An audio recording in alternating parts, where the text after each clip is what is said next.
Thank you so much for attending my lecture. My lecture is going to be on public speaking, and more specifically, the introduction. But before I begin, I'd like to tell you a little story. When I was younger, I was filled with a lot of anticipation one day because the day had finally arrived. It was a day that I worked so hard for. I'd studied, I'd researched, I'd practiced for one speech. So I sat in class with a lot of anticipation, a lot of anxiety, waiting for the teacher to call my name. And when she did, I wandered up to the front of the room, and everyone started to laugh. And then I finally realized why everyone was laughing. It's because I didn't have any pants on. This illustrates how much anxiety people hold when it comes to public speaking. Public speaking can frighten anybody, whether you've been speaking for 1 year or 10 years. We all have some element of fear in public speaking. Well, what does this have to do with an introduction? A number of different things. First is, I got your attention. And the second is, I made you understand how this story relates to our topic, which is an introduction of a speech. Let's talk about why an introduction is so important. Primarily, it's the audience's first impression of you as a speaker. And you know what they say, you can never have a second chance to make a first impression. Well, let's talk about the different aspects of an introduction. First, it grabs the audience's attention. It grabs hold of them and says, you're going to listen to this. Secondly, it lays the foundation for the speech. It allows a speaker to talk a little bit about what it is that they're going to be talking about during the entire speech. And lastly, it gives a reason for the audience to listen.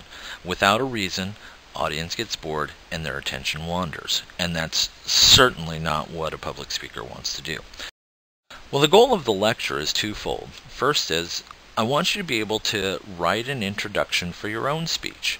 And then secondly, I want you to be able to identify the different parts of a speech, of an introduction during a speech, such as in the beginning of my speech here, my lecture here.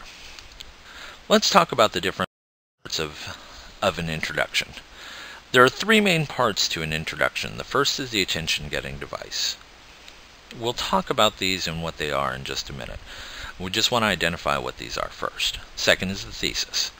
And the third is the audience relation.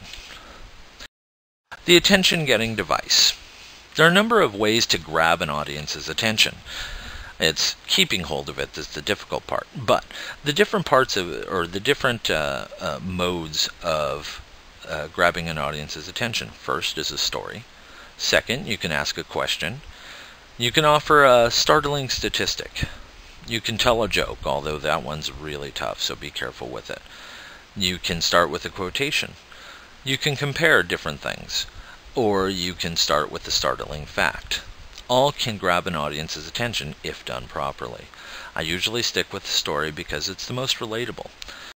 The second part of an audience, or of an introduction, is the thesis. What's your argument? You always have to create an argument. What is the idea that you're proposing? So we have to create an argument. We have to make sure that we explain it clearly so that everyone understands. And lastly, remember that an argument doesn't mean a fight.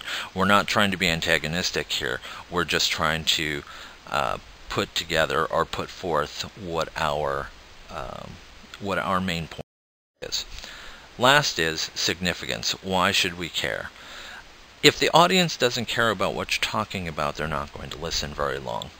So we have to discuss why this is important for people as a whole. And then secondly, why is this important for the audience to listen to? If you're going to tell the audience that everyone may die if they don't listen to this speech, that's significance. But more specifically, why should your audience care? You all are listening to this and should care about it because improving public speaking is going to help to improve your life. Well, lastly, I want you to remember a couple of things when it comes to an introduction and public speaking in general. It's a balancing act. You have to be entertaining as well as informative. Thank you so much for attending my lecture. I really appreciate it.